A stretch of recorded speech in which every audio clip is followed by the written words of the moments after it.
undang-undang Provinsi Bali ini terus dibawa ke belakang. Terus dibawa ke belakang dari pembahasan awal. Akhirnya ada 15 undang-undang kan? Ada 15 undang-undang. Bayang, yang satu undang-undang lain, dua undang-undang provinsi lain, tiga kita terus ke belakang. Nah, kan kita juga ada dalam posisi curiga juga. Terus menyangkut tentang materinya. Ini besok hari tanggal 4 akan ada diambil keputusan. Tanggal 3 belum apa-apa. Tentang substansi yang kita inginkan. Khususnya berkaitan dengan persoalan pendanaan. Subak dan desa adat sudah masuk. Tapi itu kan normatif. Karakteristik sudah masuk. Pembangunan Bali yang merupakan terintegrasi sudah masuk.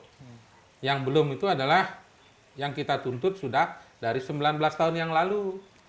Ketika berlaku Undang-Undang 33 tahun 2004 tentang perimbangan keuangan pusat dan daerah. Dari semenjak itu ada pembagian dana dari antara pemerintah pusat dengan daerah berkait dengan sumber daya alam. Sementara Bali tidak memiliki yang bisa dieksploitasi. Jadi undang-undangnya pun sudah diskriminatif. Kenapa? Karena tidak lengkap mengatur keseluruhan Indonesia yang beragam. Indonesia tidak hanya sekedar beragam suku, agama, dan adat istiadatnya, tapi dia juga beragam potensi daerahnya. Nah, namun Undang-Undang 33 tahun 2004 hanya memberikan perlindungan dan pengayoman daerah yang hanya memiliki sumber daya alam. Sementara kita tidak masuk di situ. Itu yang menyebabkan 19 tahun Bali tidak pernah mendapatkan apa-apa. Nah, oleh karena itu nggak ada kesempatan lain sebab merubah Undang-Undang 33 yang sudah diganti juga dengan Undang-Undang 1 tahun 2001 ya. 2001 ya tentang hubungan keuangan antara pusat dan daerah. Dulu namanya perimbangan, selanjutnya diganti dengan hubungan. Gitu. Kalau merubah itu tidak mungkin. Karena seluruh daerah mendapatkan manfaat dari undang-undang itu. Nah, satu-satunya pilihan menitipkan agar Bali mendapatkan sesuatu dari sebelumnya yang tidak pernah diberikan, namun daerah lain mendapatkan, itu adalah lewat memasukkan ketentuan tentang pendanaan di Undang-Undang Provinsi Bali. Ada di pasal Undang-Undang Provinsi Bali? Ya, pasal 8. Pasal 8. Yang berkait dengan pendanaan dari pusat. Jadi pemerintah pusat dapat memberikan bantuan kepada Bali untuk penguatan, pemajuan kebudayaan desa adat dan subak. Jadi bukan sumber daya, bukan asalnya dari mana? Dari APBN. Ya, maksudnya dari konteks untuk membiayai. Jadi gini, jadi ceritanya gimana? Kan tadi sumber daya alam kita tidak miliki. Orang lain dapat. Kita memiliki potensi daerah, namanya kebudayaan. Itu. Kebudayaan melahirkan industri pariwisata. Industri pariwisata menghasilkan pajak, menghasilkan devisa, menghasilkan transaksi perdagangan yang besar. Itu. Bali tidak dapat. Karena itu tidak bisa dihitung. Nah, oleh karena itu dalam undang-undang ini Bali diberikan dana. Itu yang satu. Kalau yang itu kita dapat dana dari pusat khusus untuk merawat kebudayaan desa adat dan subak. Seberapa besar pun itu satu. Kan Bali besar karena kebudayaannya, orang lain besar karena sumber daya alamnya. Dapat dia uang. Bali besar karena kebudayaannya. Ya harus dapat uang juga dong untuk merawat itu. Kalau kebudayaan Bali bagus, tetap makin kuat, makin dinamis, makin kaya, semua orang diuntungkan, bukan hanya orang Bali. Ya, gini, Bliman, ini harus ditekankan lagi nih. Ini mungkin banyak orang di luaran sana mungkin belum tahu bahwa dengan sebelum adanya RUU Provinsi Bali, ternyata dari aktivitas pariwisata Bali nggak dapat. harus ditekankan ini. Tidak dapat kan Bali gini. eh, Bali dalam artian provinsi Bali tidak dapat. Kalau daerah kabupaten kota dapat, tetapi bukan dari dana perimbangan, dari dana dia tidur di hotel. Kalau itu ketentuan undang-undangnya berbeda. Itu undang-undang tentang restribusi dan pajak daerah. Beda itu.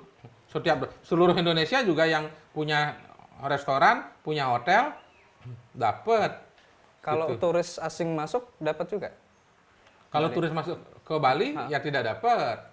Sebelum Diambil APBN semua, diambil pusat semua. nggak, kalau yang masih menggunakan visa ya justru di dalam undang-undang Provinsi Bali inilah kita masukkan ketentuan yang ayat berikutnya.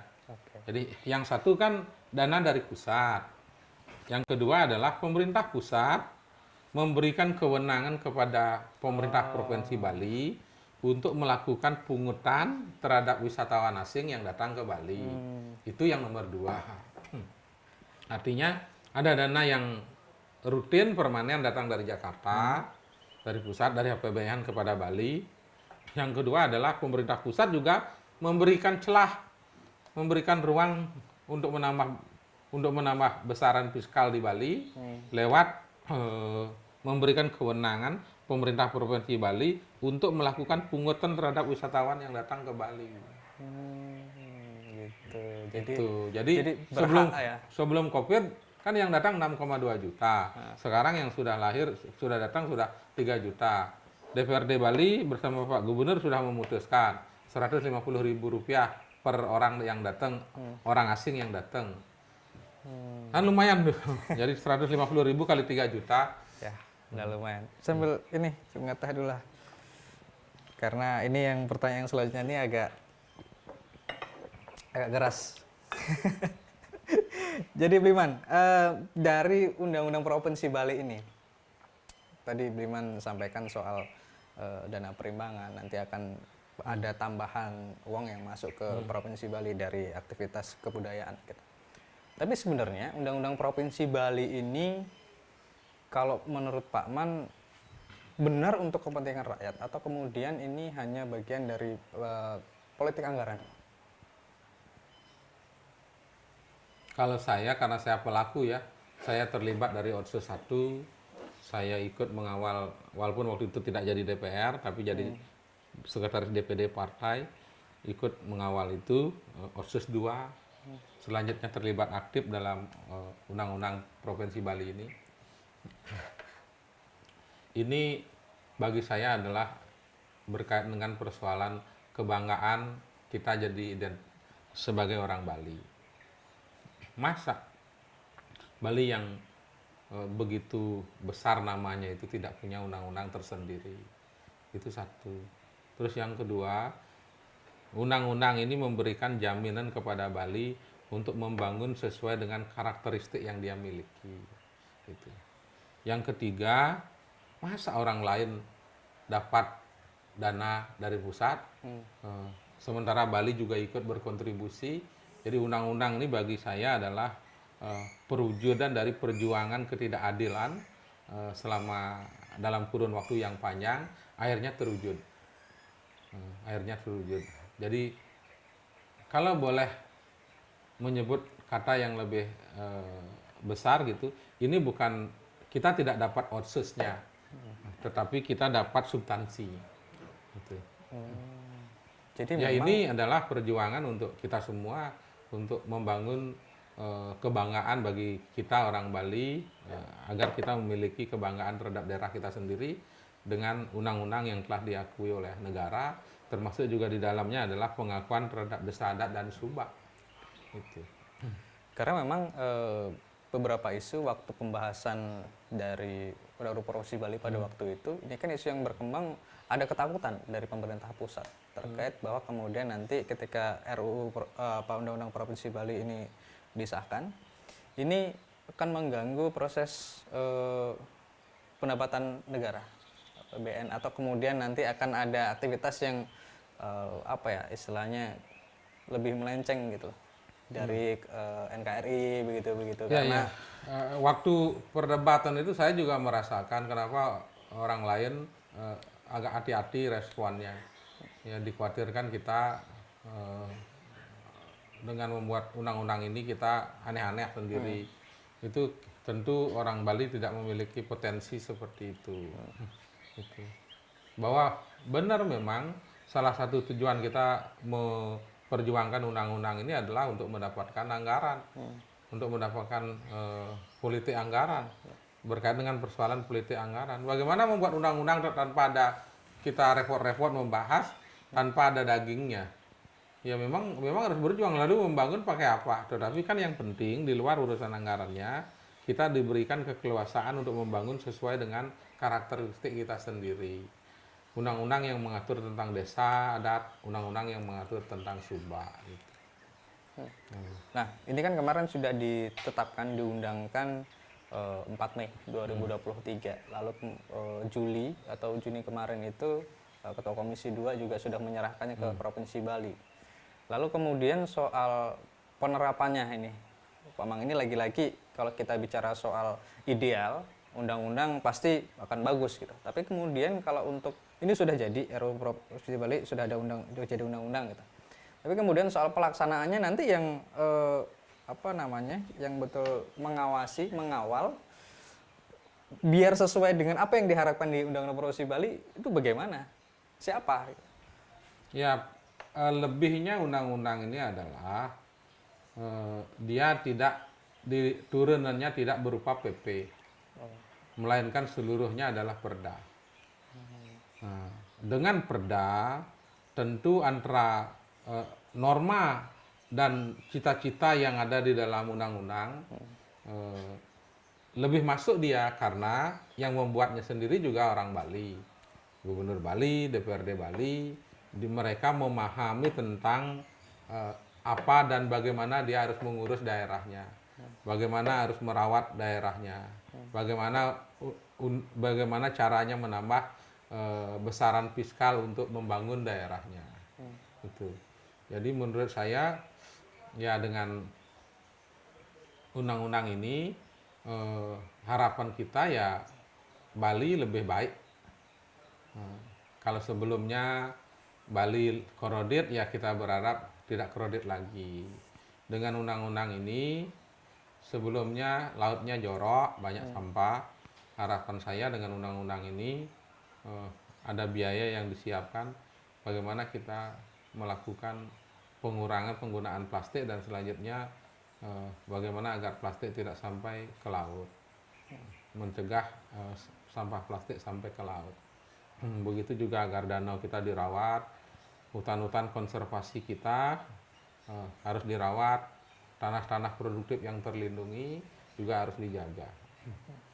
Artinya bisa dibilang bahwa Undang-Undang Provinsi Bali itu untuk masyarakat, tidak hanya untuk masyarakat Bali atau kemudian tidak hanya untuk politik anggaran, tapi tapi untuk memang kebutuhan masyarakat Bali secara Oh iya, menurut saya ini adalah perjuangan yang legacy yang baik, bukan saja menyangkut tentang bahwa kita akan mendapatkan pembiayaan, tetapi kita diberikan keleluasaan untuk membangun Bali sesuai dengan karakteristik yang dimiliki Bali.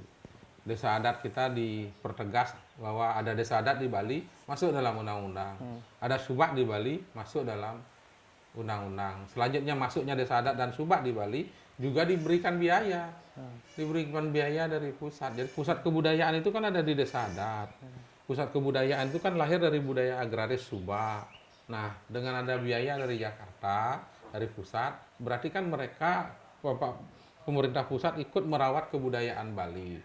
Dengan ada biaya datang dari turis, berarti kan turis yang datang juga ikut merawat kebudayaan Bali, ikut merawat tanah Bali, ikut merawat lingkungan Bali, sehingga semua pihak harus terlibat dalam proses merawat Bali ini. Karena kalau Bali terawat, semua orang akan diuntungkan. Yang paling berdampak nanti, Bliman, terkait adanya Undang-Undang Provinsi Bali, untuk Bali apa yang paling berdampak? Di bayangan saya yang pertama, tentu dana yang pertama adalah diberikan untuk merawat kebudayaan, karena kebudayaan itu mahal. Tadi anak-anak kita Bung lihat anak-anak kita membawa ngelawang, membawa barong, itu barongnya juga beli. Nah, mereka juga berkegiatan seperti itu. Terus kegiatan-kegiatan kebudayaan, kesenian dan lain sebagainya, kalau ada gong kita yang pecah biayanya berapa? Eh, untuk pentas di PKB biayanya berapa? Untuk merawat benda-benda sakral agar Bali punya taksu seperti ini biayanya berapa? Nah, oleh karena itu dengan ada undang-undang ini tentu harapan kita kebudayaan kita lebih kuat lagi. Itu. Terus lautnya lebih bersih, sungainya lebih bersih, danaunya terawat. Artinya dengan semua itu tentu ini akan berdampak langsung kepada masyarakat Harus. Bali Jadi tentunya. harapan saya ke depan, khususnya berkait dengan dana yang kedua ya, dana untuk turis, dana dari turis untuk pemerintah Provinsi Bali, itu harapan saya dipergunakan untuk merawat laut, merawat sungai, merawat danau, membangun sanitasi, menciptakan penggunaan listrik energi baru terbarukan sehingga karbon di Bali bisa kita minimalisir, kita bisa mengurangi emisi karbon. Terus selanjutnya saya berharap agar dana ini juga dipergunakan untuk kebutuhan pertanian organik. Sehingga kalau Bali sudah terjadi, provinsi Bali adalah provinsi yang clean provinsi dan green provinsi, selanjutnya adalah organik provinsi. Kalau tiga hal itu bisa terjadi maka nilai Bali akan naik tinggi. Tamu yang datang tidak lagi kita perlu berdebat mass tourism atau quality tourism. Pasti yang datang adalah quality tourism, jumlahnya banyak, tetapi quality tourism. Link stay-nya panjang, spare money-nya besar atau banyak. Jadi yang datang tidak yang aneh-aneh, yang menggelandang. Sebab kalau sekarang kan seperti itu. Jadi itu adalah alat screening kita. Apalagi hari ini telah diberlakukan negara-negara yang sebelumnya menggunakan visa on arrival atau negara yang tadinya bebas visa ke Bali sekarang sudah harus menggunakan visa kembali. Dan menurut saya itu adalah alat screening yang bagus untuk agar ke Bali tamu-tamu yang datang lebih berkualitas. Luar biasa sekali. Ternyata itu kegunaan dari Undang-Undang Provinsi Bali, Ya. kenapa kemudian harus ada gitu loh. Harus ada. Dan kenapa harus ngotot? Harus ngotot sampai kemudian adu otot. Ya, terima kasih pemirsa Gema Pos. Diskusi kita luar biasa sekali dengan Bi Nyoman Parta, legislator asal Bali yang berjuang untuk terciptanya Undang-Undang Provinsi Bali untuk kebutuhan masyarakat Bali seperti itu. Terima kasih sekali lagi Bi Nyoman Parta. Semoga lain kali kita bisa diskusi lagi untuk tema-tema berikutnya. Ya, terima kasih. Terima kasih. Sampai jumpa lagi.